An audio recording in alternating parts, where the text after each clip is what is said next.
1. Hello, ballers! What's going on? It's Preacher, and as you can see, I'm on my Monkey Monk, and I realized it's been like 2 years since I did a tanking video, like where I was going over the basics and stuff, and now I can actually separate stuff out into the basics. I thought it was a good time to refresh this for the modern era.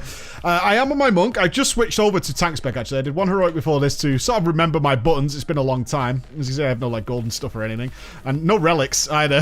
790. I did get one from a world quest, though. The dungeon I got was a world quest, is why I just tanked for people, which was kind of cool because I got a relic. What we're going to be doing here is, this isn't a monk guide or anything. I've just literally picked up my monk for this demonstration.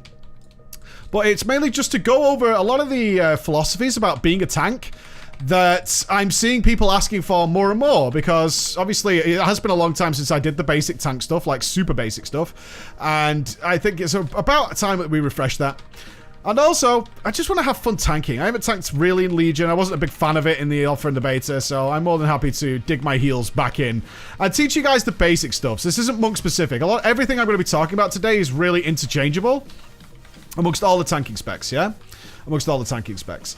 So as more and more of you recently have been asking me about getting into tanking, and mainly, how do you conquer that fear of getting into tanking? And that fear is that tanking, unlike any other role, particularly if you're in the pug world, is one that it's more and more difficult to actually like get the ability to make mistakes. People are going to notice more than any other, right?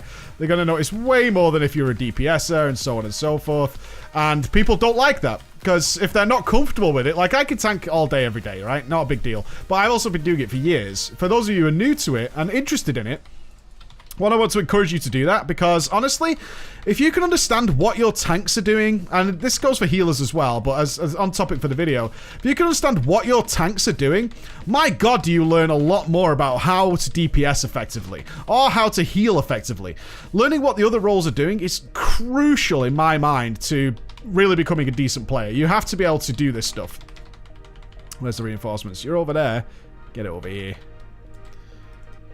You got a cast, huh? I see your game.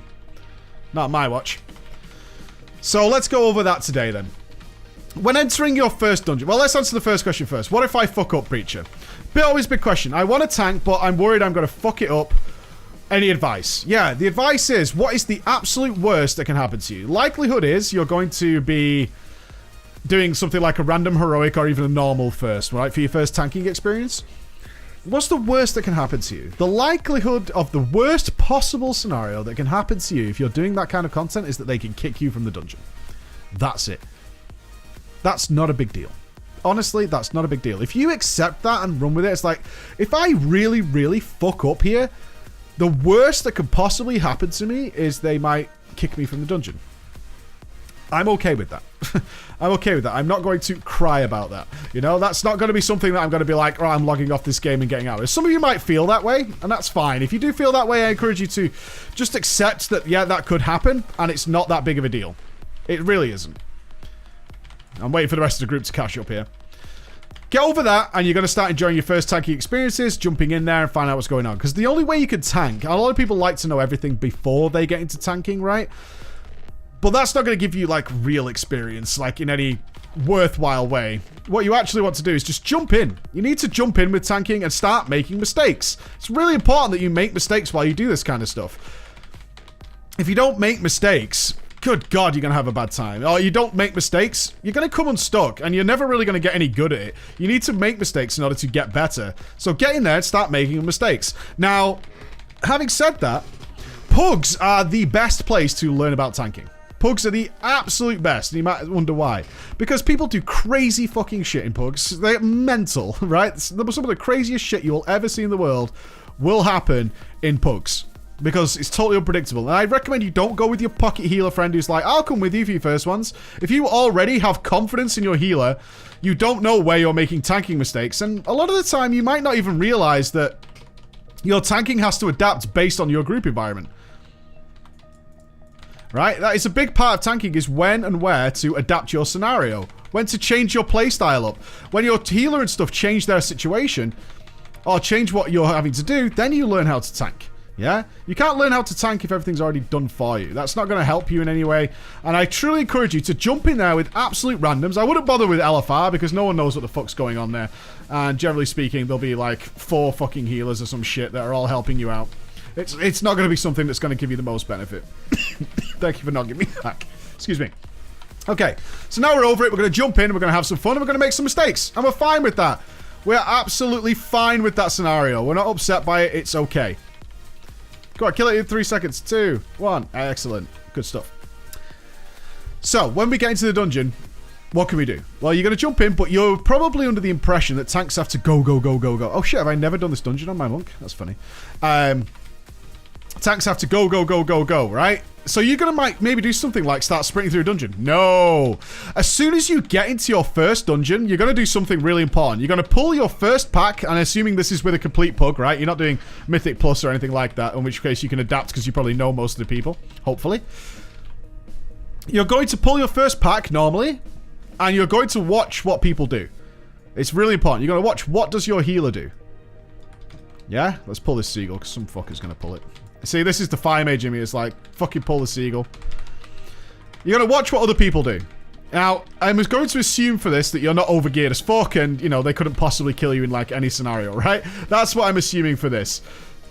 Let's get this in the seagull. Whee! God, I fucking love playing my Brewmaster. What you're looking for is things like, what is my healer doing? Is my healer waiting till I'm at, like, low health before he does fucking anything, right? Common thing you'll find in pug healers is they don't do anything until you're, like, nearly dead.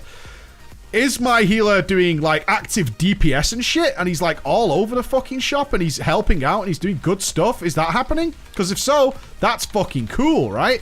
That means my healer is aware of what's going on, wants this dungeon to go at a reasonable pace, and he's encouraging you by doing DPS, and hopefully not doing DPS and letting you die, to get a bit of a shimmer on. He said, you know, I'm comfortable, I'm fine with this dungeon, I'm fine with this scenario. These are all things you're looking for. You got to look for, obviously, what's the DPS like? If you have a super duper DPSer, then you know you could probably go a little bit faster, or he's going to start getting bored, and then you're going to run into that scenario where they start pulling for you. If you have a very overgeared DPSer, often, and I know people get really, like, upset with this stuff, but often, if a DPSer is doing exceptional DPS and they're starting to pull for you after, like, a few seconds, right? I'm not saying, like, straight away. You didn't run in and start just pulling everything before you were ready or anything like that. Then he's trying to let you know, can you pull a little bit more? Because I'm going to kill them really quickly. That's assuming it's a good player. You will, of course, get those DPSers who are fucking absolute spanners. Could you be further away, dude? Really? You drag my sorry ass over there. Get over there. There we go. Got it, eventually. You're going to look for all these notifications. How good is the DPS? Is the DPS bad? Okay, I'm going to go a little bit slower, because if I pull too much, then we're not going to kill it in a timely fashion, and then I might die, right? These are all things that might happen. So, now we've made that decision. Now we've got the pace of our dungeon sorted. These are all questions I get asked. Is like, how fast shall I go in a dungeon? Shall I go, go, go? This is how you decide. You decide all this within the first couple of packs, which is really interesting. Moving forward, now you've got to know the route of the dungeon. Another one people get really concerned with is, where do I go in the dungeon? Like, you can see I'm miles ahead of my group. I know the exact route here because I've done it 1,000 times. But when you're doing it from a different perspective, and perhaps you're stressed because you're tanking for the first time, you're like, ugh, I don't want to make mistakes. I want to do this. Again, think back to what's the worst that could possibly happen here, right? The worst that could possibly happen is someone's a complete dick about it. That can happen. There's no getting away from that. That can absolutely happen. The most likely scenario is someone's going to say, tank, wrong way. That's what's most likely going to happen. I can dispel this, I think. Yeah, check me out. I'm awesome.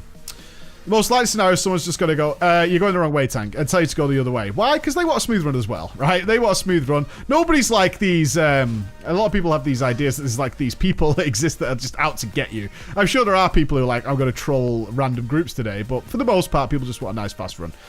So people will tell you.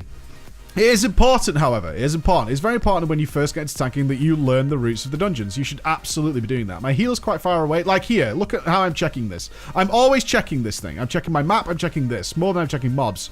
My healer's quite far away. These hit very hard. Ret Pally doesn't care. Okay, so we're going to go in and we're going to take charge. I would strongly encourage you not to be one of the guys who's like, you pull it, you tank it. That just slows down everybody and makes even your run worse. You might get some sort of pride out of it, but... yeah, I can say that generally, well, I can say with definitive facts, I've never had that happen to me while I'm tanking, because I usually pull at a steady pace. But if something like what just happened there with that pally happens, I'm going to take over it, because the pally's saying he's safe. He might even be saying he's going to throw me some off heals. There's a lot of messages that you can read into that rather than being a bit of a jerk face about it and saying, oh, well, I'm not getting involved because you pulled it, yeah? Try and understand that maybe someone's trying to give you an indication without having to type. Now, again, I'm not trying to trigger anybody who's like, well, we should just say something. Yeah, maybe. Maybe, but not a lot of people talk in these dungeons anymore, right? That's a pretty standard affair. There's nothing to be weird, upset about in that scenario. We have some very, very nice DPS in here. It's cool. It's always nice to have nice DPS as a tank. Especially when you're in such an undergeared tank as this. Well, undergeared, 845. Is it undergeared these days? I don't know. I certainly, like, this is the second... As you can see, I've not even done this dungeon before on my tank. So I'm going to take that as a clear enough message that it's not exactly a... This isn't a character I play a lot. Once you know the routes, you're going to have a much easier, breezier time. Everything's predictable. Everything is going on. What about aggro? Well, aggro is still a concern for many people. I get that. It shouldn't be. Once you press a couple of abilities like you've seen there, you should have full solid threat on things. But the best advice I can give you there is to understand a couple of more... I'd like to say advanced elements, but they should make total common sense to you here. Understand your threat cap. Okay, let's say a threat cap. So what is the threat cap? At a certain point, I'm going to do so much threat to this target that they can't take it off me. Like now, I can run away from this and it will never take its eyes off me unless it's casting something at somebody else. That's because I've threat capped it. I've put so much threat into that target that I can actually freely move on to something else without it being a problem for anybody. I've done it now. Like I've done it. I probably did it ages ago, honestly, with the way threat is in Legion. But the point is, I'm free to move away from this without it being a problem for anyone else. What that also enables me to do is get to the next pack quicker, meaning that the guys have always got something to DPS.